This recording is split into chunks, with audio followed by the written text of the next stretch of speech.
Entre los grandes textos de la literatura argentina, en mi opinión, figura Zona de Clivaje. Por supuesto, de una escritora que admiro, que ha tenido siempre intervenciones muy fuertes en el campo de la literatura. No solo en el campo de la literatura, pero vamos a hablar de literatura. Y hoy tenemos a Liliana Hecker con La muerte de Dios. ¿Cómo estás, Liliana? Muy bien, Osvaldo.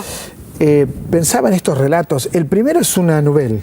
Sí, es una novela porque es un género que me gusta mucho, a caballo entre el cuento y la novela. Creo que participa de los dos géneros. ¿Por qué Dios? ¿Por qué Dios presente en estos textos? En realidad, el tema de Dios me persigue desde mi primer libro de cuentos, Los que vieron la zarza, que yo publiqué cuando tenía 23 años.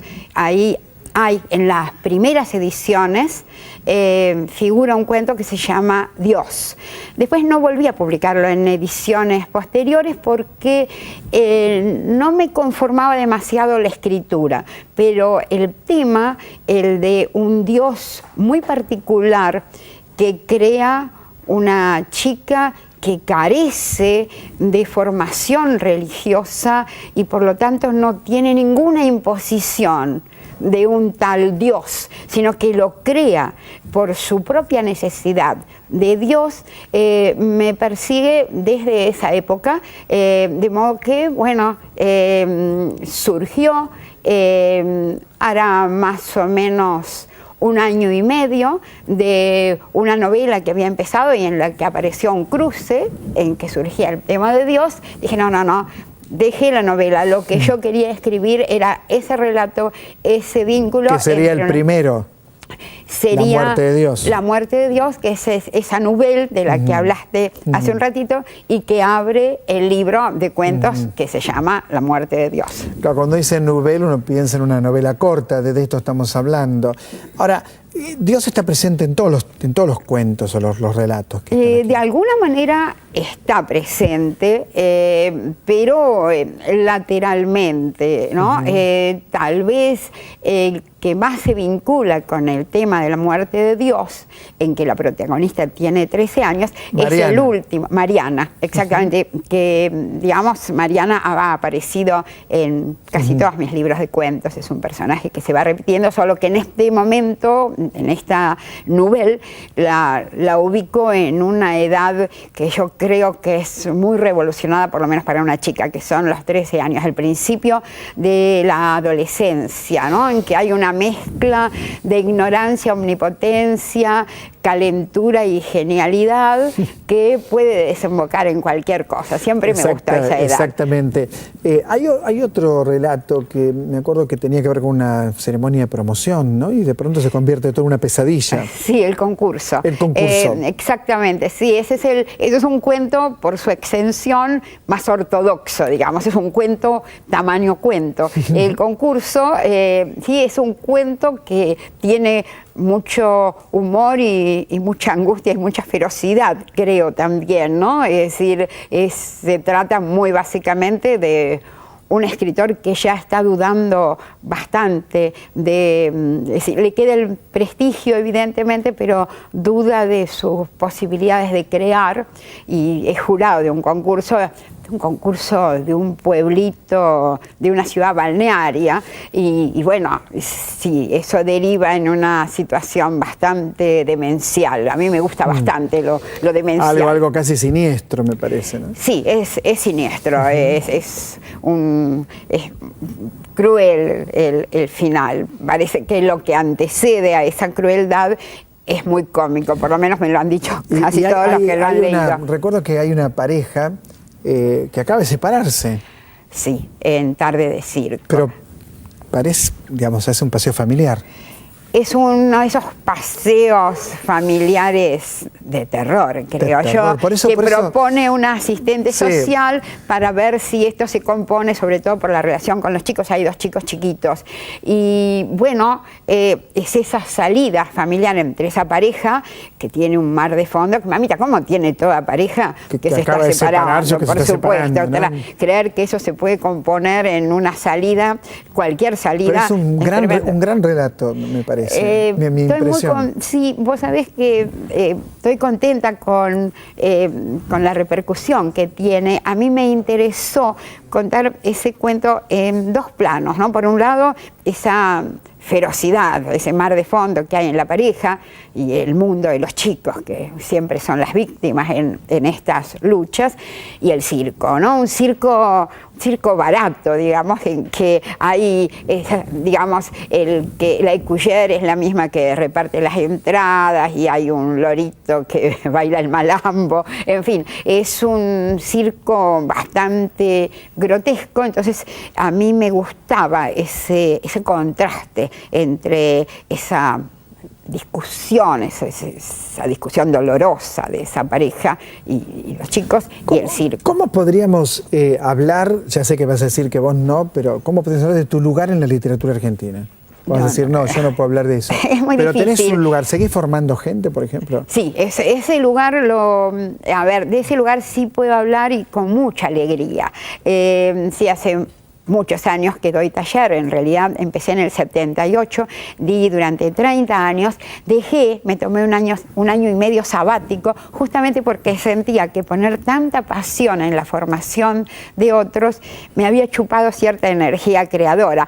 Creo que de ese año y medio sabático sale este libro, así que estuvo bien haber dejado. ¿Y ahora pero regresaste? Sí, por supuesto, porque en realidad ese vínculo que se establece con jóvenes escritores que se están formando, creo que me constituye, es parte del trabajo creador, del mismo modo que las revistas, El Escarabajo de Oro y El Ornitorrinco fueron parte de mi trabajo creador, los talleres también lo son. Además han salido escritores notables y yo me enorgullezco realmente y además de eso, ¿no? época inolvidable, ¿te acordás? El Escarabajo de Oro, El Ornitorrinco, absolutamente inolvidable. Sí, bueno, para mí lo han sido porque es mi historia, pero creo que para aquellos que lo han leído también, e incluso para gente que, bueno, no ha vivido esa época y que ahora puede leerlo. Te felicito por La muerte de Dios, fue realmente un gustazo. Siempre que te leo a vos digo, qué gran escritora, ¿no? Viste que no hay muchos que uno diga, bueno, este es un gran escritor. Gracias. Muchísimas gracias. Muchas gracias. A usted le recomiendo que lea, obviamente, a Liliana Hecker. Gracias. Voy a saludar ya mismo una película que acaba de estrenarse y que tiene una pregunta central, ¿no? ¿A quién llamarías? Martín Biagio, ¿no? Martín Biagio. ¿A quién llamarías? Es título muy, muy fuerte. María Metter, actriz. Hola, Mara. María. Mara Metter. Mara Metter, bien, pero no van a interrumpir este programa porque me equivoqué. Mara Metter y Fernando. ¿Miqueles? Migueles. Ah, no, bueno, ves. Sería. Ah, Miqueles. ¿Cómo se escribe?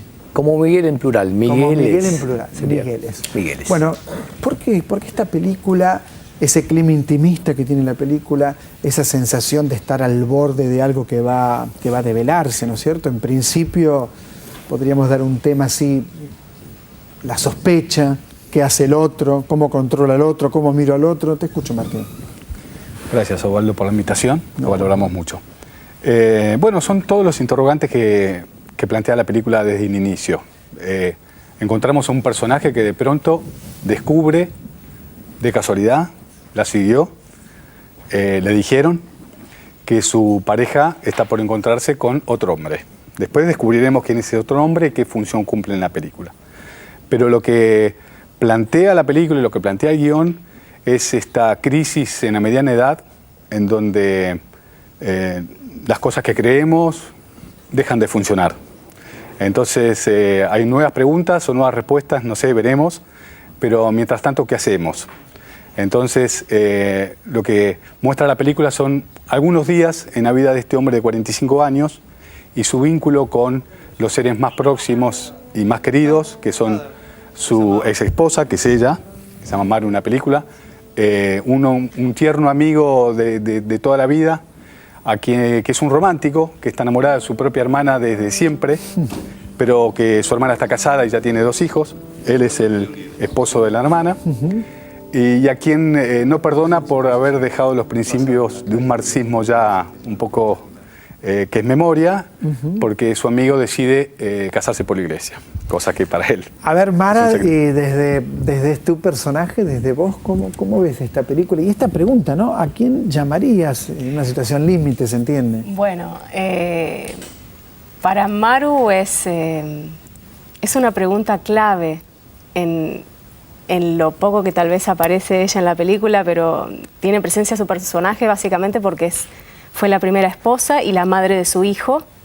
Y es una pregunta que este personaje protagónico ya le ha preguntado en otras ocasiones. Y para ella fue una pregunta muy importante. Y él no recuerda muy bien si ya se lo preguntó o no. Y eso es bastante... Es como un poco un símbolo de esa relación en donde en realidad él ha estado siempre fijándose en sí mismo y quizás no tanto en ella. Es un personaje lindo de hacer, de descubrir como todos. A mí me tocó muy contemporáneo, ¿no? La película tiene algo de muy contemporáneo. La ciudad aparece con esa música con mucha presencia, aparece, ¿no? ¿Cómo ves la película? ¿O cómo te ves vos dentro de la película? ¿Qué podemos contar de la película sin contar sin todo? Contarla. Para entusiasmar a la gente, ¿no es cierto?, que la vaya a ver. Sí, yo creo que esto, el tema de la pregunta disparadora, esto que estaban hablando, es como una excusa para, desde un lugar muy sencillo y cotidiano, reflexionar sobre cosas más profundas. Digamos, a través de lo que le va pasando al protagonista, que llega a una crisis por la edad, como decía Martín, él se empieza a replantear todas las cosas. Y parte de una cuestión muy sencilla: ¿a quién llamarías?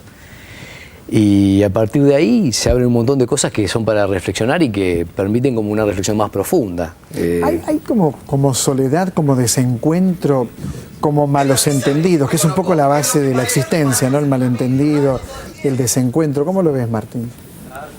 Nosotros cuando le pusimos el título de la película nos preguntamos si era una pregunta o era una afirmación. ¿En qué sentido? Hay como una especie de tesis que es este hombre en realidad es un momento intermedio en la evolución más deseada que nosotros queremos para nosotros mismos. Está el papá, que es un tipo duro, cínico, que ha dejado el romanticismo. Está él, que todavía no terminó de decidirse en qué cree. Y está el hijo. Parecería que él cuando él contesta ¿a quién llamarías?, en realidad está como revalorizando las relaciones con esas personas que si le ocurriera esos serían a quienes llamaría, pero lo está afirmando, no lo está preguntando. Es curioso, ¿no? Como en realidad todos los argumentos siempre son historias de amor, ¿no? Historias de amor de pareja, madre, padre, hijo, hermano, siempre son historias de amor. ¿Cuáles son tus historias de amor en la película para vos? Sin develar la trama, ¿cuáles son esas historias de amor? Del personaje, por supuesto. Obviamente. Jamás preguntaría, jamás te haría esa pregunta. No, porque estaba enamorada del director. No, mentira. Y su historia de amor es una que ya vivió y que con el tránsito de las diversas situaciones que van componiendo la historia, le gustaría volver a vivir. Creo yo y así compuse al personaje, que con la misma persona con la cual lo comenzó. Porque a lo mejor el personaje siente que puede recuperar eso que pasó en un tiempo. Claro, pero que es otro tiempo y que probablemente no sea lo mismo. A lo mejor es mejor, no lo sabemos. Claro, ¿no? Habiendo estado separados un tiempo, transitado otras historias, ella no sé si tantas, pero él sí, esa esperanza secreta de bueno, quizás recapacitó y ahora nos queremos mejor. Y bueno, habrá que ver qué sucede. Y en tu caso, ¿cuáles son las historias que vos más te parecen de tu personaje? Bueno, está la cuestión de que en el transcurso de la película tiene su segundo hijo. Nada menos que tener su segundo hijo, ¿no? Claro, sí.